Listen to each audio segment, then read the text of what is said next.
Alright, so this is your stock cold extruder. You can see that we have here our idler bearing. We have a hobbed bolt. This is actually a tooth gear, and in between these two the filament is gripped and fed through right like that. Okay, so this spring is a tensioner spring. When you pull on the lever, it moves the idler bearing away from the hobbed gear, which allows the filament to flow freely in between there. When you release pressure and the spring is tense, it pushes this into this, so it clamps down on that filament, and that's what allows it to push it through or retract it back. The stock extruder on the Ender 3 will eventually have some problems for you. So I will show you the main problem now, and that is this. It is plastic in there, so the part where you screw the screw down is brass, but if you screw it too tight, you'll crack this plastic plate.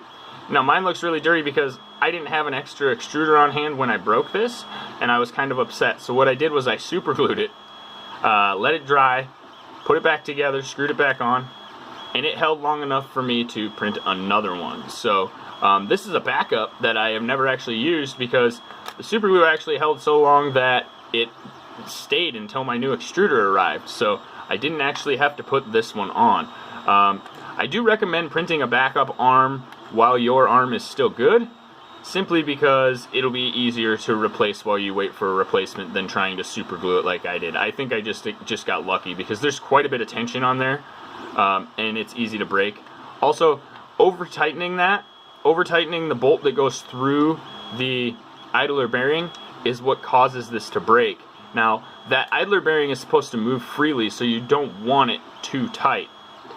And tightening it down is what basically causes it to break.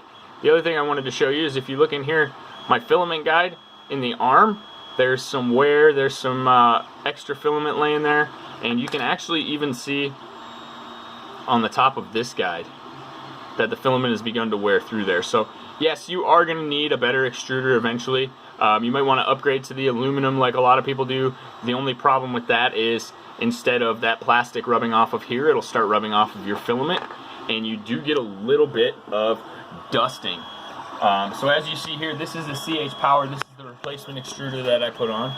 It's quite dirty right now from all of the filament that gets ground through that little spot. And if you're not lined up, that can actually cause inaccuracies. So if you're grinding that much filament off, that's how much filament's missing from your model. So we're going to have to take care of this and fix it. We'll be doing that in one of the next videos as well to ensure that we get proper flow through here without leaving particulates. But I wanted to show you one more cold extruder real quick. Now this one is a super cheap cold extruder. It is entirely plastic. It's not going to last very long. The gears in there that are in contact with the filament itself are actually metal, but the rest of this, it's a cheap model.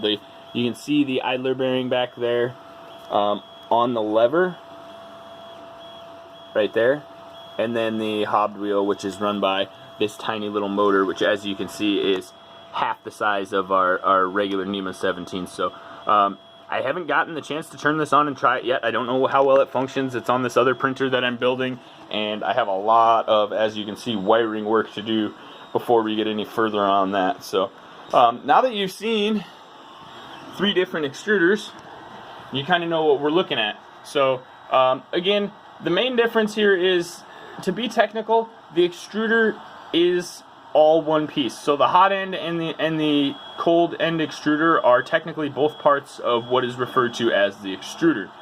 But in the 3D printing world, when we speak 3D printing terms, when we say extruder, we are talking about the cold extruder. Okay?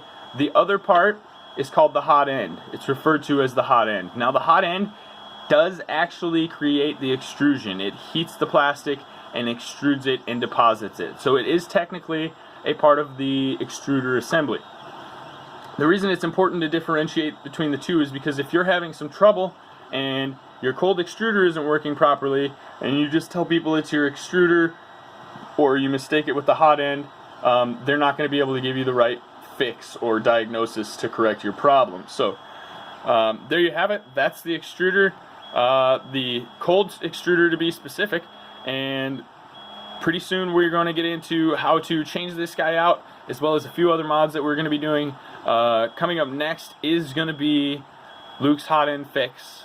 That will do a lot to your hot end, basically. That will allow you to not worry about jams nearly as much, not worry about the Bowden tube getting stuck, not worry about a lot of problems that can happen to your hot end. So we are going to take care of the hot end first, and then we will move on to changing and adjusting the extruder to eliminate that filament grindage. And like I said, in the meantime, if you don't have an extra extruder laying around, definitely go on Thingiverse.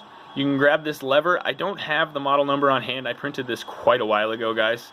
But it's an easy search, and in fact, at this point, it'd probably do you some good to go on there and just search Ender 3 mods, Ender 3 upgrades, and Ender 3 stock parts, because you can never have too many models for fixing things that might go wrong with your printer.